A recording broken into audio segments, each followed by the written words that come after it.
Right. Good morning, everybody.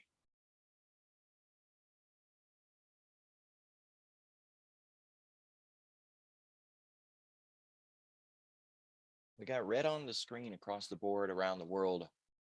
Um, it looks a little bit like the U.S. is trying to recover if we're only looking at the numbers on the screen. But if you go out to the charts, they're still headed to the downside, right? It's not pulling up; it's continuing to go lower. Had a couple of big misses with some background behind it too, right? Like UPS, the whole Teamsters strike, weighing on that bottom line. There's more to that story, and it spans through the Writers Guild and actors and all around the United States into different areas. And it's worth reading a little more into that on the bigger picture. Japan is down the least. Remember that there was economic data coming from that direction. I had mentioned it yesterday. We needed to keep our eye on it, but it's not done. We still got a CPI, PPI tonight on, I believe it's China. It might be Japan. Jump over to FX Street, kind of look at tonight. Yeah, China has CPI, PPI tonight. This week, other than CPI on Thursday, the number one thing really seems to be these additional auctions that happen, around lunchtime. We have a couple of Fed speakers today trying to just run the narrative. So we got Barkin and Harker. And other than the auctions around lunch, there's not too much on the docket. Oh, well, yeah, the banks took another gut punch this morning, got a downgrade from Moody's, and says they're very likely more to follow. And that sent, KRE to the downside. And remember, KRE is one of the three sectors that we keep our eye on for a risk on sentiment, right? And of course, if it's a down day, then we need to see that continue to head to the downside. So a little sleepy on data coming in, not necessarily a bad thing.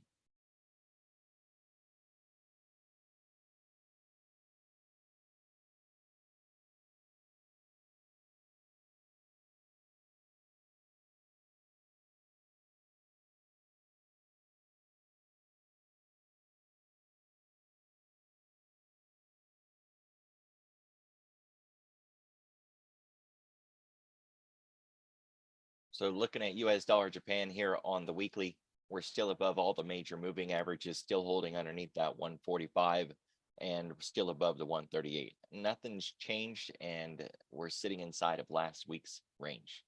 Nothing. We got nothing. US dollar China, at least we're outside of last week's range, still above all the major moving averages, still below the last pivot high, and still above the last pivot low. No change in structure, right? Nothing. We do have this really nice kind of cup, right? So for a good cup, we would have expected maybe a little bit deeper of a pullback, but either way, it's the cup, it's the handle, it's the pullback. And if we were to project this upwards into, the follow through, the measured move on this, it gets into we're going to break stuff territory. So we really don't want to see that follow through. Using TLT for the bonds, you can see that last week where we kept saying over and over that the bond bulls needed to really step up. Where are they? Nobody's home. They're not here. We do have a really nice gap up this morning, but there's so much work to do just to even prove that, maybe that this low is actually holding.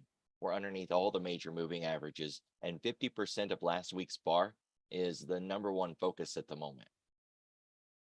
So, until it gets above that 50% level, even just gets up there, there's not much to talk about. Once it gets there, it needs to close above that on the week.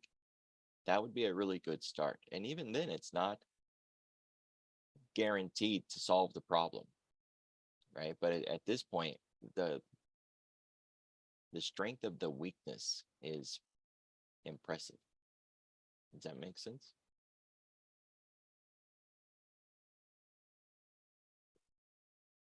Oil topping out. The range still holds true. It's the range that we've been in all year. Legging into iron condors in this thing is risk-free. It just repeats itself over and over and over again, right? $5 wide at the money, get $2.50 credit across the high, $5 wide, $2.50 in credit at the lows. You do that legging in over and over and over again. The worst that happens is you don't make money. That's the worst that happens. You don't make money. Can't lose money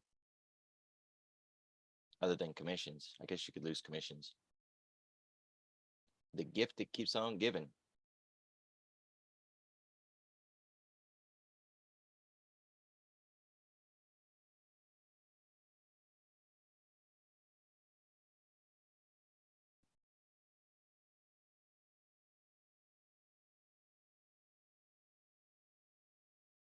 Volume's looking pretty good this morning, considering, that there's really not much on the docket.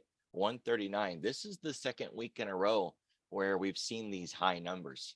And, considering that this is the boring, sleepy part of the year where nobody trades and volume's light, I don't think the future's got the message, because this isn't light at all. This is the heaviest that it's been all year. We haven't seen a consistent volume flow like this in 2023 to date. And it's been back to back for over a week now. So interesting. Not quite sure what to do with it. We just use it more on a day-to-day basis, right? How is the volume today? And does it meet expectations? And is it giving us any kind of warning? No, not today. So we can just get it out of the way. We are setting up for a really nice wide double bottom. Just remember that double tops and double bottoms are traps, right? That's what they are designed to be. That's the best ones are the ones that trap. So the double bottom being a bear trap, what it's supposed to do to be a good one is come down to the pivot point and go through it just enough to convince all the bears that we're really going down, so that they'll short this sucker. Once they get enough bears in there that believe it, then they run it the other direction, squeeze them all, make them puke up their trade, and you have to buy to close the short, which adds to the buying and adds to the buying, and you get those really explosive, amazing moves to the upside. Liquidity resides on the other side of the pivot. The pivot is the previous week's low. So we don't expect price to come down, bounce on that line, and move in the other direction. That would be inappropriate, right? No way would we even consider that to be the trade. Even if we use this more minor double bottom here, we're primed right there perfectly for the setup. We've broke through. It looks convincing. If they flip it over right here and run it right back up again, that would be a classic double bottom bear trap setup. It needs to go through the other side and actually look convincing. If it's just one big wick down and then it comes back up, that's not really convincing for a bear trap, right? I don't think anybody's going to fall for that. It needs to have some depth and some substance behind it. We are still underneath the weekly pivot point and continue to drive farther away from it, which adds to our bearish bias. We don't have an MDP because we've already hit it, interacted with it, and drove through it. And I don't think this move was connected at all to the kill zone, but we can back up. Yeah, pretty close. I mean, really, I'd say no though, right? If we look at that tweezer top as nearly 4 o'clock, then the whole kill zone move was done. It started, created a liquidity vacuum, came back up, closed the gap. That entire thing was just done and done. And then this happened. So I'd say no, not connected to the. Yeah, you like it.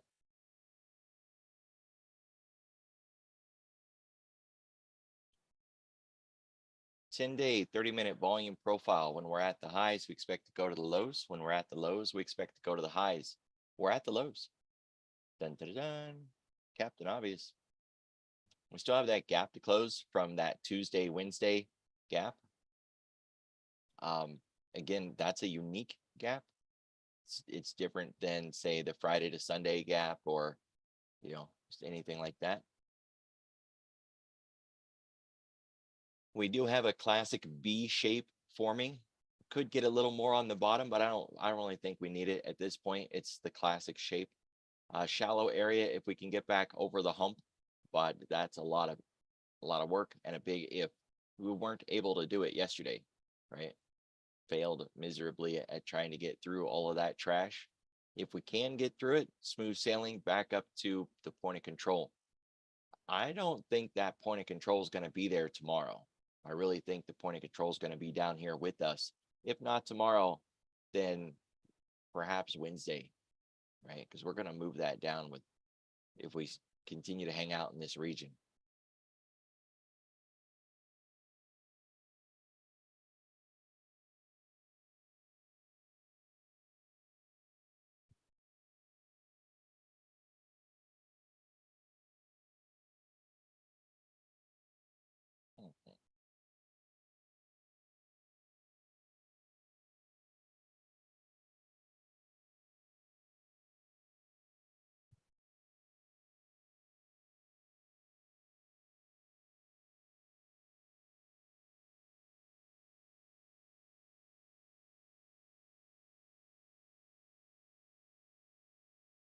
All right, 5-day, 5-minute volume profile. We don't have anything to carry forward.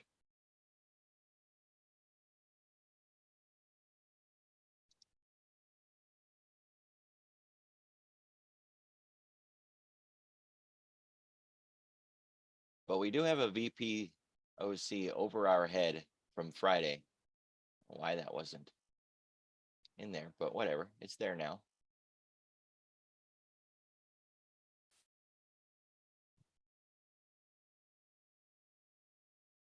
And we still got some lower ones at 44.55.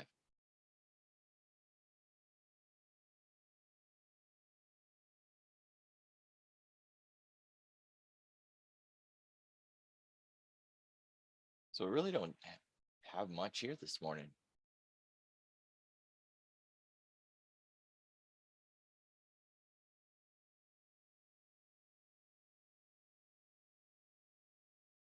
Looking at where we stand on the week, considering where we closed on Friday and where we were at this morning, we've basically gone nowhere. It's like the hamster on the wheel, all that work done and nothing to show for it.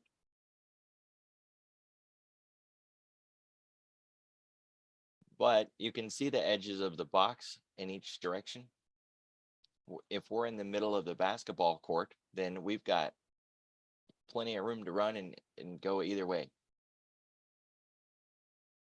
We are below the 10-day moving average, nearly 1%, which isn't much. Kind of zoom out and look at how much worse it could be. We tend to turn pretty strongly off of the lows at about 2.5%. So if you're looking for that turn back around to the upside, a good 2.5% below the 10-day moving average would be the time for that. So are we oversold? No, not even close to being oversold. We're still sitting inside of yesterday's range.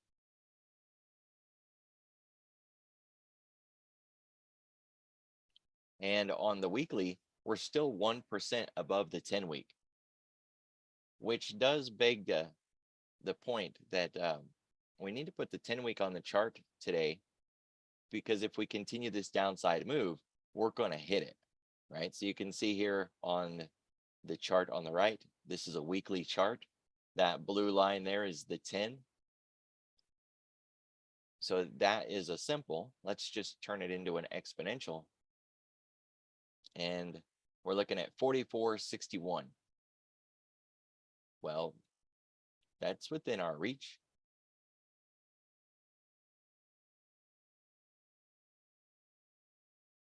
$44.76 is where the simple moving average is at. So either one of those.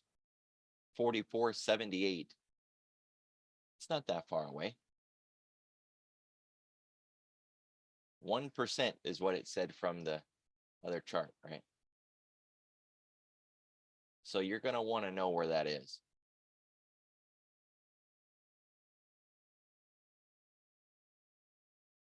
We don't have a market maker move this morning, but let's go ahead and try to figure out what if things get a little wild today, right? With the banks being down, say it sparks a run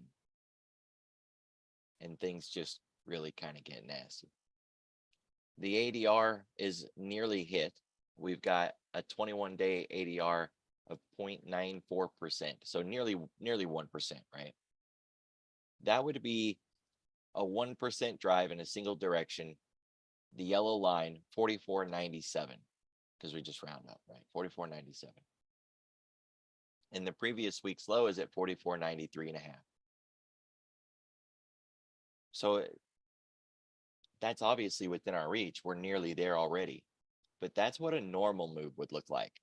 If we doubled that move, then we would want to go another 1% farther away from that yellow line. And we can even just keep it exact, keep it another 0.94, you know, if we want to be a nerd about it.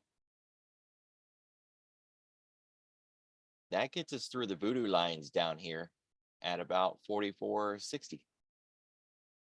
Right? If you can get through the 44.60, the line actually ended at 44.54 and a half. So if things get reckless today to the downside, 44.50 is well within our grasp. There are some lines worth considering. You can see the line here on my weekly chart. 44.85 is kind of a line in the sand. It's a 50% measure. And last week's weekly candle, the 50% is over our head at 45.57. So we're kind of trapped between two levels. I'm really looking for a 10-period bounce, right? And we're not talking about to the T perfect. We're just talking about a nice reset, right? Even where it crosses through and then comes back up and gets it on the other side. We needed a good pullback and, you know, a nice reset. And that's what we're getting at the moment.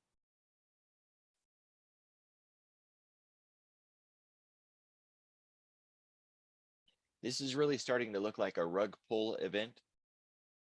You can see the steepening here, the rate of change increasing exponentially. And yeah, I'm looking for the rug pull.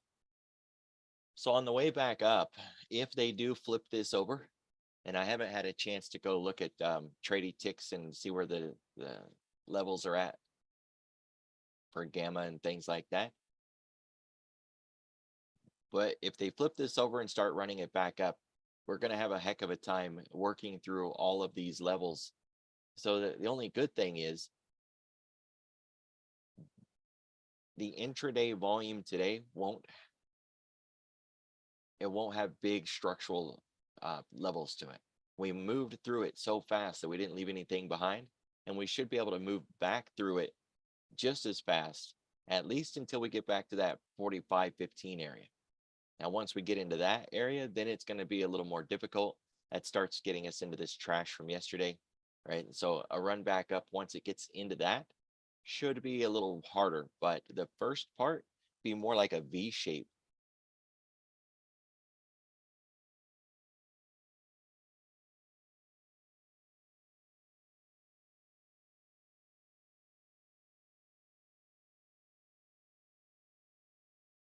I like it. It's looking good so far.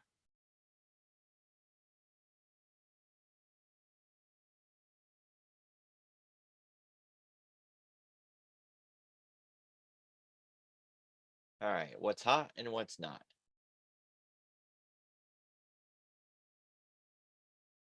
The pot stocks are up this morning, and that is the only thing in this list that's up this morning. And when we look at the pot stocks, we've got ACB, Cron, CGC, and Tilray. I'm pretty sure it's just Tilray, right? I'm pretty sure that's the one. It could have been one of those others, but I didn't think so. So we can see Tilray woke up with a vengeance. It looks like it's already starting to give it back, that 250 level. If we bring it out here and look at it on the weekly, we got this really nice cup. And now we're getting, this morning, we closed it down here, ran all the way up. We're at 250. It's very likely going to reject there and fade back down. But I say that, but these penny stocks can just do wild things. So who knows, right? Who knows? That's still a nice run up from 220 to 250 this morning. But that's the only one out of everything else: cyber, crypto, communications, jets, semis, refiners, the fangs, financials. I don't know why steel is in there twice. It's not really, but the label's off. All right, that's the EVs. I don't have to fix the label. EVs are definitely getting hit. And the index is in there twice. That's the China ADRs. Also really getting hit, right? PD, JD, Baba, Baidu, Neo.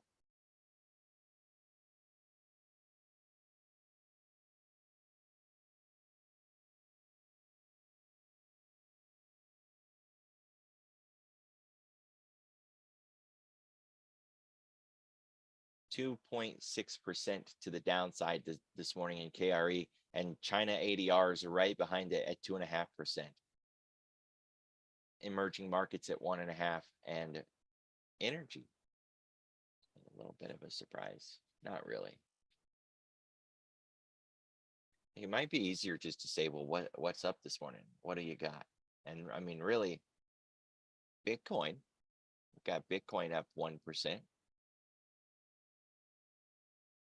And we don't have pot in here, so there's really not a pot ETF. And bonds. So bonds and Bitcoin, which means we should get things like Mara, Riot,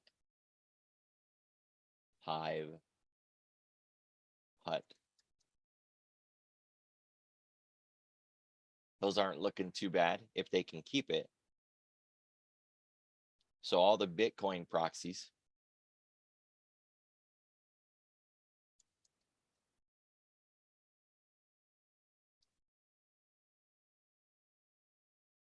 Oh, did I break it?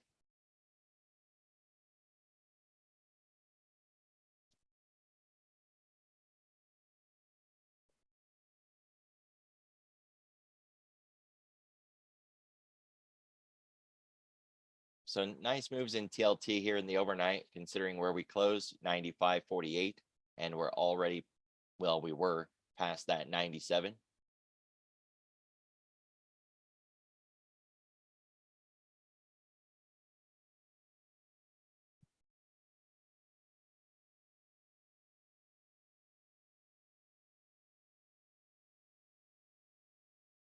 Boy, think or swim this morning.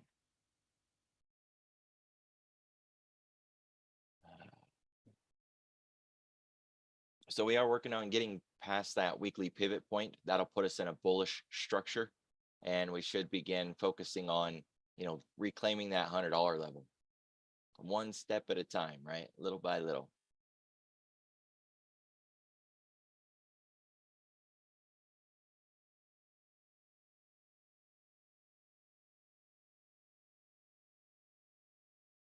We got a lot of work to do, even just to get back up there. You see all the major moving averages fanned out really nice. So it's a process. First, we got to get back above the 4, which we happen to do here in the overnight. the 10 is next, then we need the 4 to cross the 10, and on and on and on, right?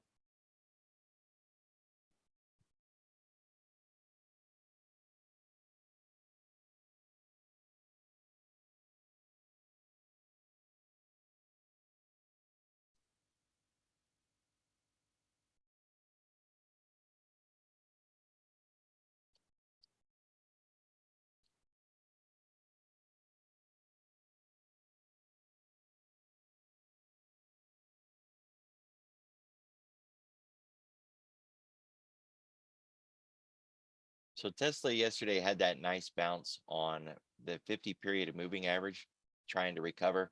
Got a, what is that, like a dragonfly doji or maybe a graveyard doji? It's some kind of doji, whichever one you want to argue about. I don't care. Getting back above the 50 was a good test or good show, but it's already lost it this morning and it's back below that 50. That also puts us underneath the 10 week, firmly underneath the 10 week. And that's just a bad deal, right? If you're looking for strength, momentum, trend, you gotta be above the 10, even just to start the conversation. So, you know, investors looking for, something good, strong, healthy. This ain't it. Not if it's underneath that 10. It could be a great reset. Looking back at this, say 6 months from now, and seeing this cross below the 10 as the start of the next run and an entirely new leg up into 500 area, maybe. But like they say, prove it. Got to start somewhere, and whether you use the wick or not off of that low, we're below the 786 no matter which way you cut it, and we're below that 10 week. So it's just got to prove it.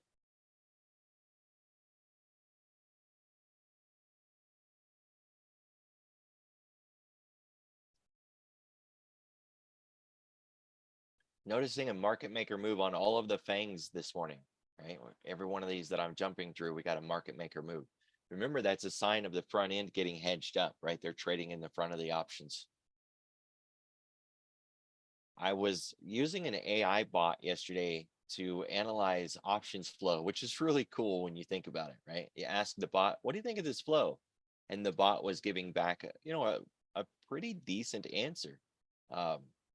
It was interesting. The flow from Apple was just negative, right? And it wasn't looking at necessarily just that day's flows. It was looking at all of the options in Apple as of yesterday, from close in expirations to far out expirations. And the overall consensus within the options data was short Apple with every opportunity you get. I mean, that might be what the options say, but big picture, betting against Apple never works, right? In the big picture, that's just, you don't do that. But we are threatening the 20 period weekly moving average. We're underneath the 10. We're testing the 20, kind of interacting with it right now, and looking at it on the daily. We're completely and thoroughly underneath all of the moving averages except the 200, which is sitting down at that 168. And we've got declining bullish strength with bearish trend increasing, with bearish momentum in a bearish surge. So surge, momentum with increasing trend and a decreasing bullish strength. Yep. All of that.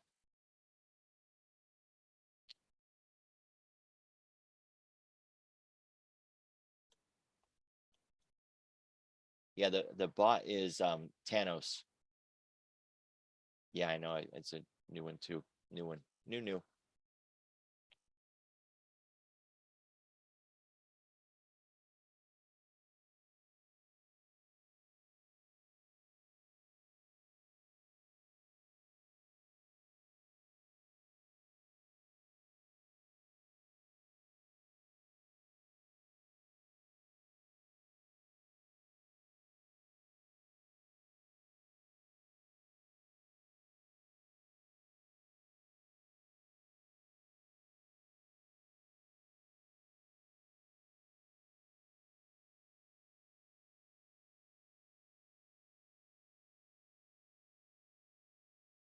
Well, if this range in crude holds true, then we're looking at a nice run back down to around $60, right?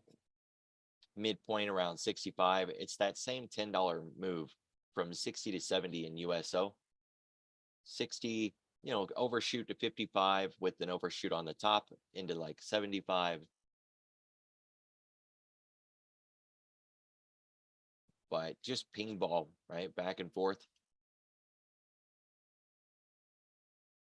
The way I like to do these is rather than doing an out of the money option, like say a call credit spread above all of this price, like to leg into an iron, you do the call credit spread right at the money. One in, one out. Say like a 75-70 call credit spread for 250. You need to get half the width of the spread in credit. So wherever you have to build that spread to where it finally gives you half the width in credit, that's where you build it. Then on the downside, at any point, at any time, you can put on the put spread with the same thing at the money spread, same width as whatever you did on the call side, to where you get half of the width in credit. Now you've got a legged in, risk-free iron condor. Yeah, it would have been better 2 days ago. Yeah.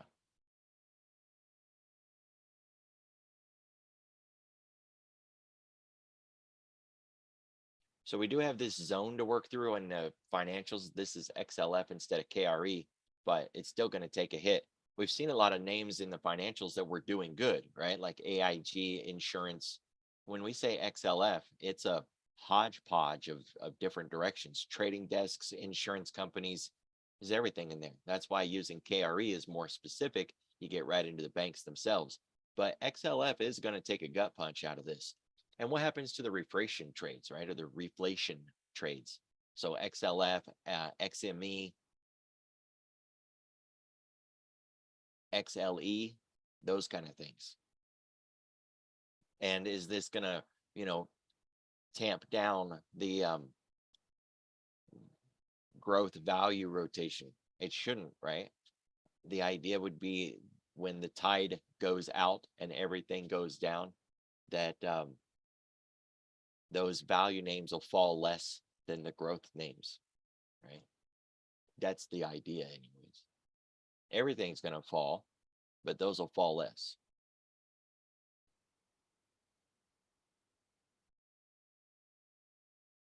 Semiconductors weren't looking too good, and then suddenly we got that gap. So, maybe with the really light flows, it's possible we'll see that gap right back up again. We are right into that order block. So SMH had a really tight range yesterday, usually a foretelling. You get that really tight range, get market compression, and then the big break blowout on the other side.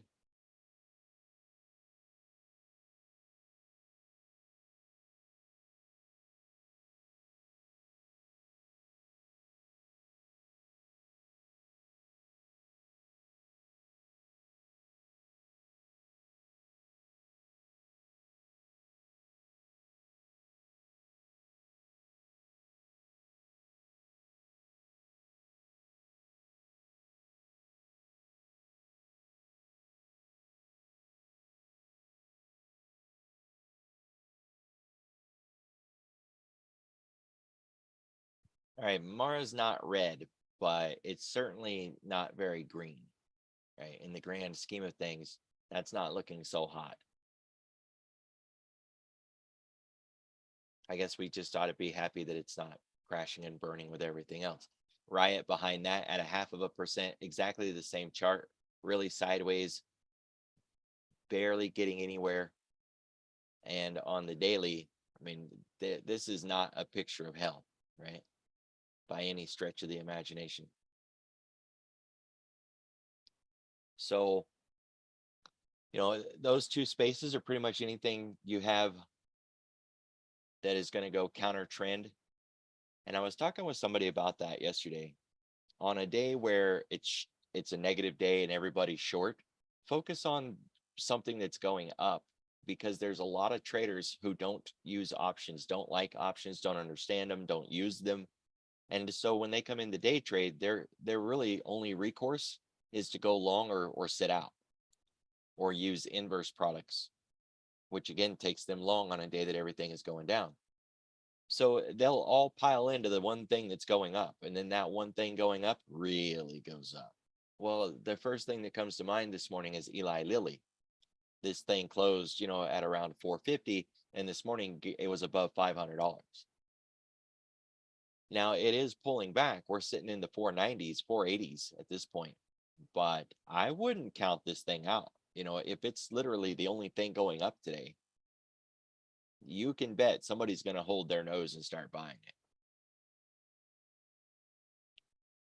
Not a recommendation, right? By any means. Just don't be surprised if this continues to the upside. As crazy as it sounds, with it sitting at these levels, that it just might absolutely continue to go. Having said that, however, it's not going to stay up there, right? And no, I wouldn't try to short it. I wouldn't even, think about selling options on this thing, like selling calls on it. Not yet, not even close. You got to let it play out a little bit, because that is an amazing move. It's above all of this, right?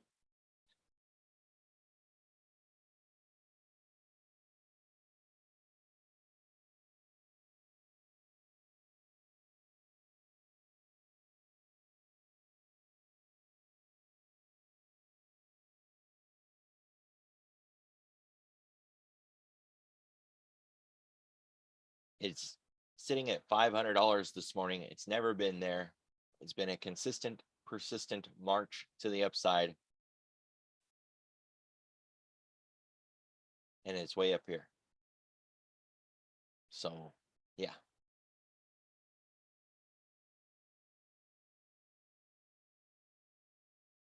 There's no way to perform technical analysis on something like that. It's a broken chart at this point, and now it needs to heal. That's the kind of language they would use if you were watching like IBD or Stock Charts TV, something like that.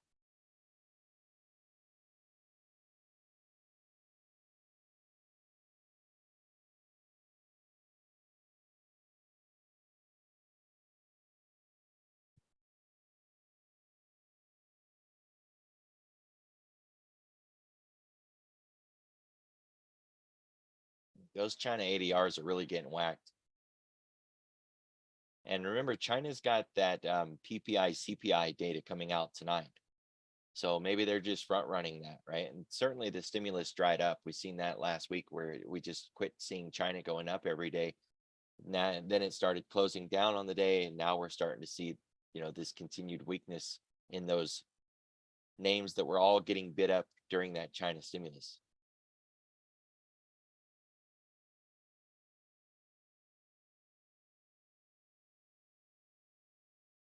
We're interacting with the 10-day. If we continue moving just a little more to the downside in BABA, a 10-day bounce would be a nice play.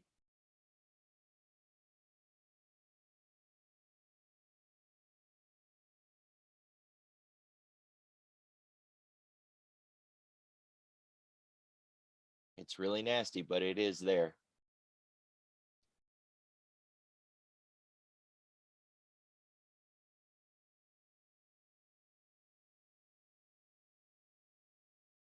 Reciprocation should begin right around that 10 EMA 93.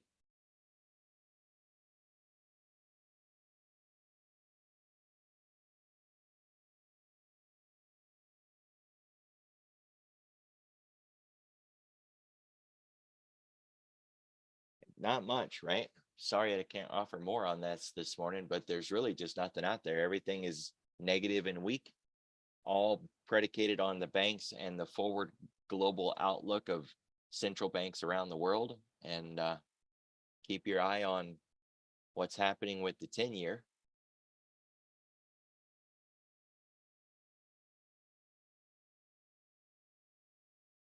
and the bonds and the dollar. This move lower in the 10-year should have absolutely helped the S&P make a move to the upside. And no, not even close, right? So even this is broken this morning, that inverse relationship that we've been using. And the dollar is still marching strongly to the upside, and bonds. So a little bit of risk parity, at least. Stocks down, bonds up.